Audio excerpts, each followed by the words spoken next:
പുരുഷന്മാരോടാണ് പറയുന്നത്. പുരുഷന്മാരായ ആളുകളുടെ ചില കൈകളിൽ കാണാറുണ്ട് 5 വിരലുണ്ടല്ലോ, ഈ 5 വിരലിലും മോതിരം ധരിക്കുന്നവരുണ്ട് ചില ആളുകൾ. എന്തിനാണിപ്പോ അത്? നബി സല്ലല്ലാഹു അലൈഹി വസല്ലം തങ്ങൾ മോതിരം ധരിക്കാൻ പറഞ്ഞിട്ടുണ്ട്, അത് ഈ വിരലിലാണ്. അതും ഏത് മോതിരാണ് ധരിക്കുന്നത്? വെള്ളി മോതിരമാണ് ധരിക്കുന്നത് സുന്നത്തുള്ളത്.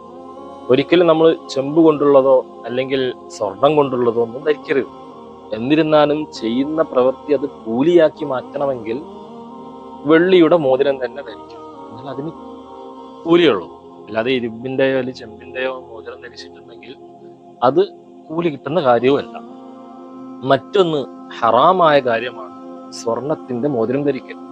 പുരുഷന്മാർക്ക് സ്വർണത്തിന്റെ മോതിരം ധരിക്കൽ ഹലാലല്ല, അത് ഹറാമായ കാര്യമാണ്. ചെറിയ കുട്ടിയാണെങ്കിൽ തന്നെ 2 വയസ്സ് വരെയാണ് എന്ത് ചെയ്യുന്നത്? സ്വർണം ധരിക്കേണ്ടത്. അത് കഴിഞ്ഞാൽ